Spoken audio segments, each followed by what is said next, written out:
नमो तस्सु भगवतो अरहतो सम्मा सम्बुद्धस्स। नमो तस्सु भगवतो अरहतो सम्मा सम्बुद्धस्स।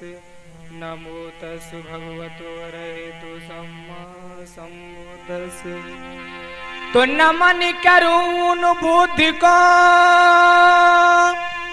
सो जिनसे मिलता ज्ञान, ऐसे सम्यक संबुद्धि को सुकोट कोट प्रणाम। तो गुरुदेव लला मिना मुझसका जी सर्व मंगल धाम है। गुरु भागीरथ के चरणों में मेरा कोट कोट प्रणाम है। मेरे प्रिय धम बंधुओं, सुजाता कैसेट के माध्यम से बिछुड़ी चिंचा की कहानी आपके समक्ष रख रहा हूं।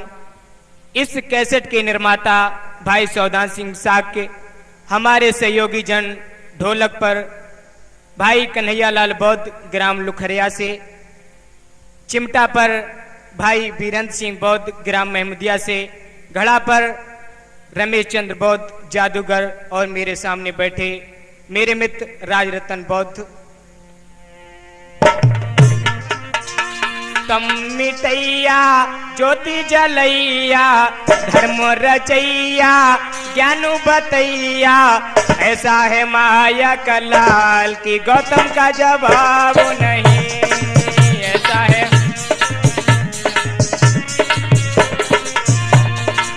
तम मिटैया ज्योति जलैया धर्म रचैया ज्ञान बतैया, ऐसा है माया का लाल की गौतम का जवाब नहीं।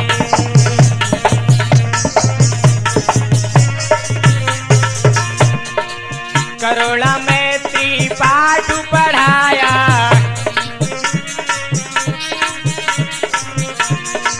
रूढ़वादियों को है मिटाया। काटे हैं सारे जंजाल की गौतम का जवाब नहीं।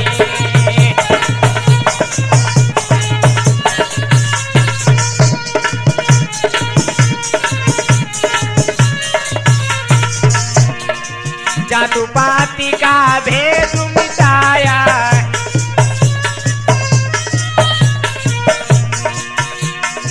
दुखियों को है गले लगाया। गले लगाया अंगुलमाल की गौतम का जवाब नहीं।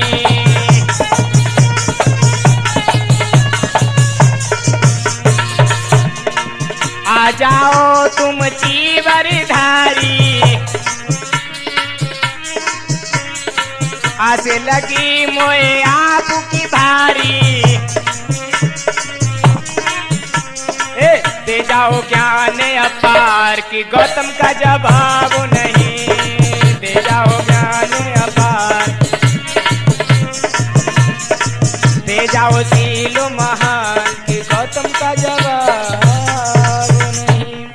इधर जिस समय भगवान बुद्ध जेत वन में धम्म देशना को करते हैं और जो विरोधी लोग थे वो मन में विचार करने लगे हैं कि जहां पर भी भगवान बुद्ध का उपदेश होता है वहां पर बहुत ही जोरों से भीड़ होती है, लेकिन मेरी सभा के बीच कोई नहीं आता है। और जो विरोधी थे, जो तैरती थे, विचार करने लगे हैं कि किस तरीके से इस बुद्ध को ऐसा दोष लगाया जाए कि किसी भी तरीके से ये नगर छोड़ करके चला जाए। ऐसे जब विचार एक दूसरे के सामने रखे हैं, एक गौतम करे प्रवचन, सुनो मेरे वचन तुम्हें बतलाऊं। वहां भीड़ जुड़े भौजोर के कहानी भैया गाऊं।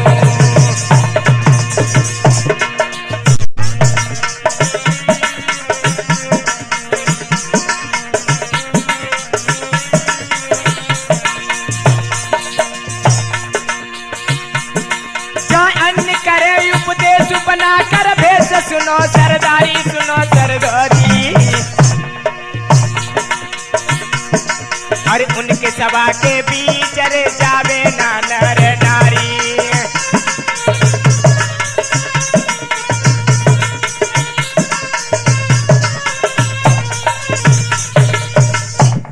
इधर जब लोग बड़े ही जोरों से भगवान बुद्ध के उस सभा में जाते हैं, लेकिन विरोधी मन में विचार करने लगे हैं, ऐसा ही नहीं, अरे मन ही मन में रहे जो जलाई।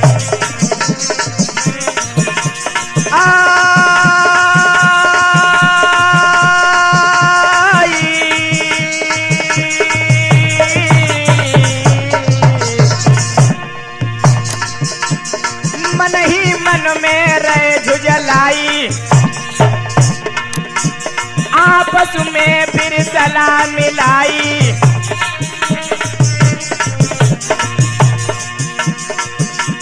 योग्य तभी के समझ में आई,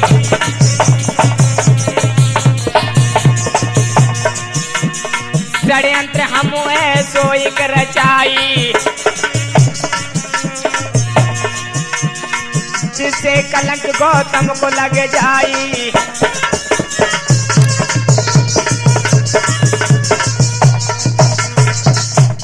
इधर मन में विचार किया है कि मैं एक ऐसा षड्यंत्र रचें जिसके कारण भगवान बुद्ध को स्वयं दोष लग जाएगा और ये नगर छोड़ करके वो कहीं चला जाएगा।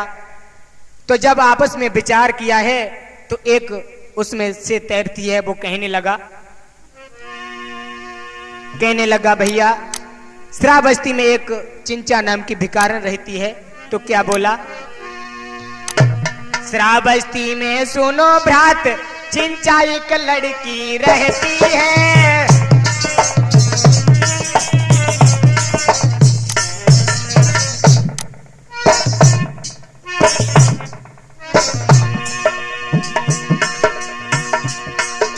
श्रावस्ती में सुनो भ्रात, चिंचा एक लड़की रहती है रे, और मांग मांग कर वो चिंचा,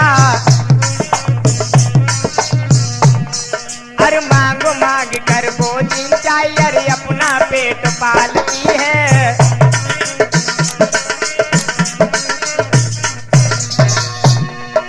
कहने लगे श्रावस्ती में एक चिंचा नाम की भिखारिन है,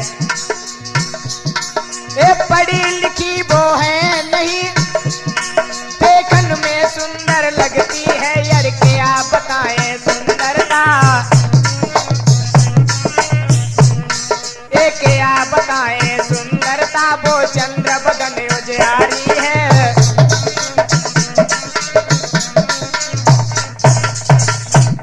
कहने लगे कि वो बहुत ही रूपवती है और वो हमारा ये कार्य कर सकती है, क्यों ना हम लोग उसके पास में चलें। जब ये बात कही है, विरोधियों ने फिर सलाह करी, फिर अपनी चाल चलाई है।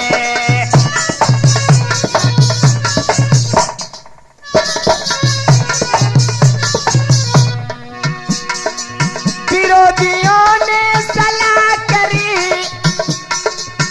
फिर अपनी चाल चलाई है। जब वो चिंचा के पास में पहुंचे हैं, गौतम को कलंक लगाने की, गौतम को कलंक लगाने की, फिर उससे गाथा गाई है।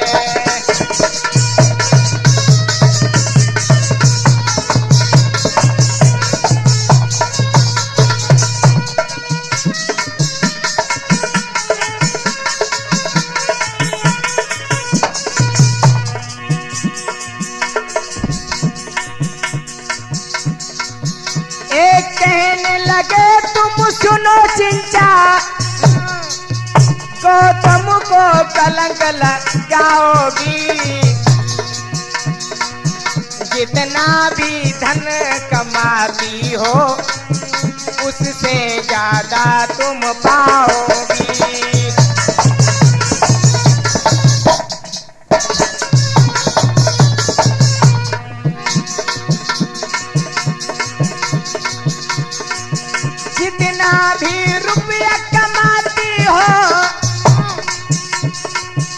उससे ज्यादा तुम पाओगे।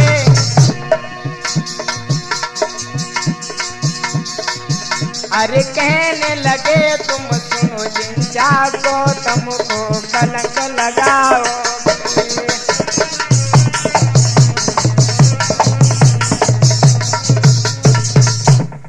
जब उसके पास में पहुंचे हैं, जाकर के जब ये बात कही है कि जितना भी तुम धन कमाती हो उससे हम अधिक लोग धन दूंगा, लेकिन तो मेरा एक छोटा सा कार्य है, किसी भी तरीके से जो यहाँ का धर्म गुरु है उसको कलंक लगा दो, उसे कलंकित कर दो कि जिससे कि ये नगर छोड़ करके चला जाए।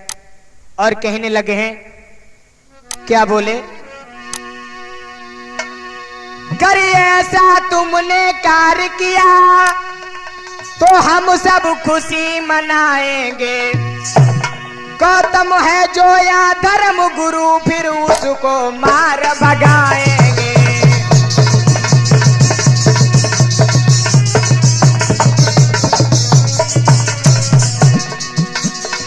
गौतम है जो यहाँ धर्म गुरु फिर उसको मार भगाएंगे।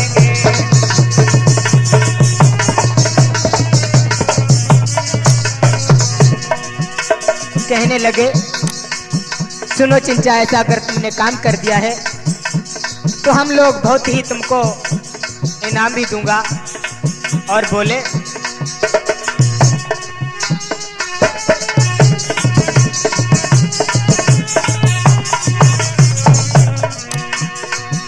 इस नगर के नरहा नारी से कोई सम्मान न पाएगा।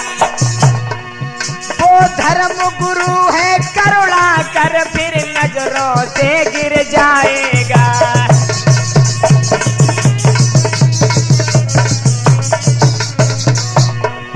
वो धर्म गुरु है करुणा कर फिर नजरों से गिर जाएगा।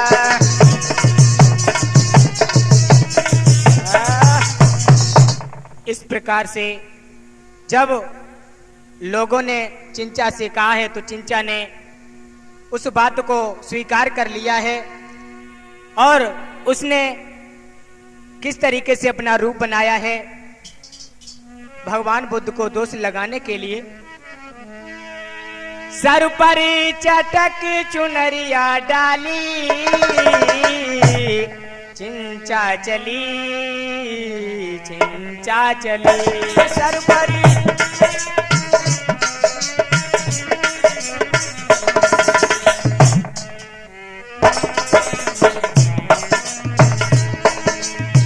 चिंचा चली, चिंचा चली।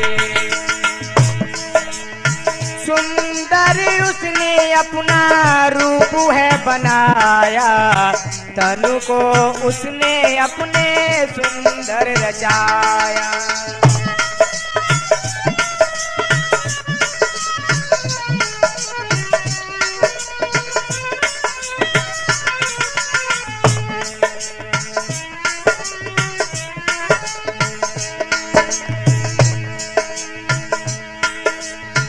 माथे पे सुंदर उसने बेंदी लगाई, हाथों में उसने अपने मेहंदी रचाई।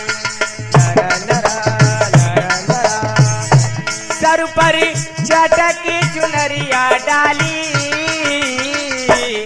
चिंचा चली, चिंचा चली।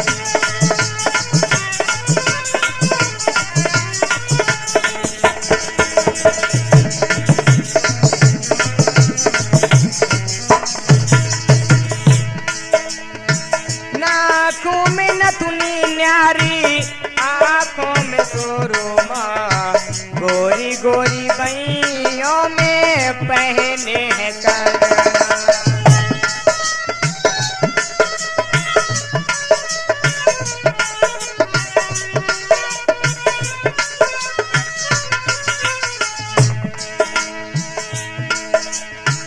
आँखों में नथुनी न्यारी, आँखों में सुरमा, गोरी गोरी बइयों में पहने हैं कंगना।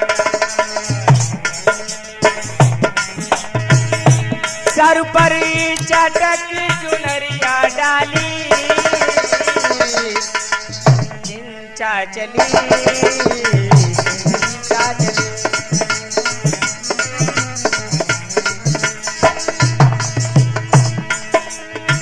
कानों में कुंडल पहने, गले में है माला, बालों में चोटी काली, चमेली तेल डाला।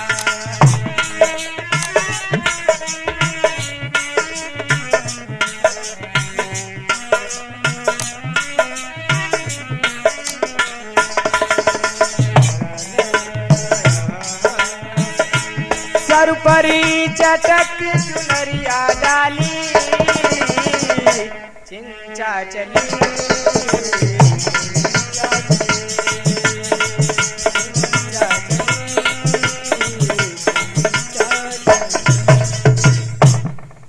जब उसने ऐसा रूप बनाया है और हाथों में माला लेकर के वो चिंचा, जैसे ही शाम होती है चिंचा उस जेतवन की ओर चल देती है।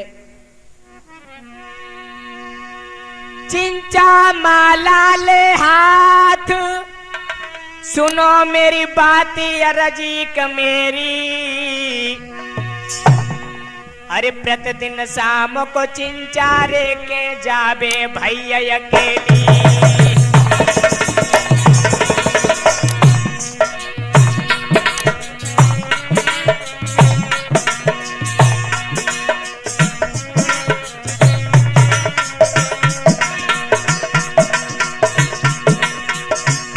इधर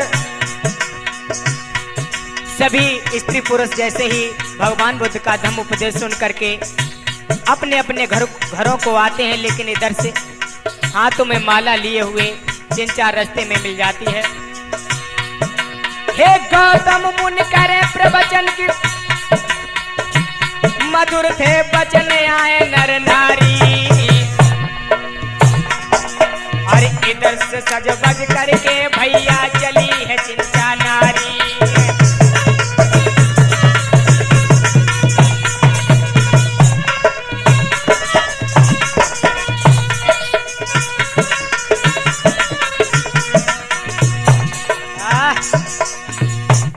इधर चिंचा हाथों में माला लेकर के जैसे ही चलती है और उधर से सभी अरे स्त्री पुरुष घर लौट के आवे।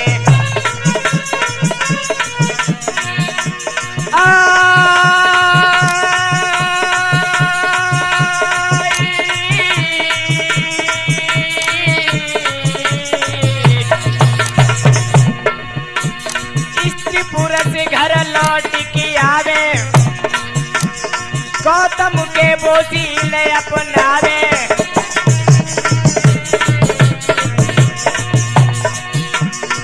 चिंचा को रस्ते में पावे,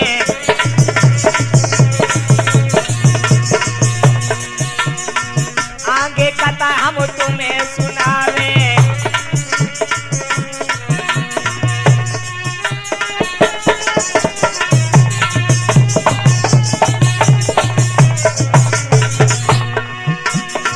अब तो धीरे धीरे कथा भ्रांति आगे को बढ़ रही है।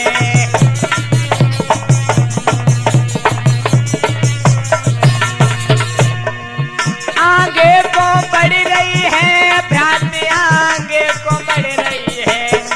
अब तो धीरे धीरे कथा की भैया। इधर जैसे ही उस चिंचा को लोग देखते हैं, मन में विचार करने लगे ये चिंचा कहां को जाती है। कहने लगे है चिंचा तुम इधर कहां को जाती हो। लेकिन वो चिंचा रात को जंगल में रात व्यतीत करती है और जैसे ही सुबह होता है वो अपने घर को चली आती है। लेकिन लोगों ने ये देखा तो लोग कहने लगे हैं, बोले तुम चिंचा बतलाओ, अरे इधर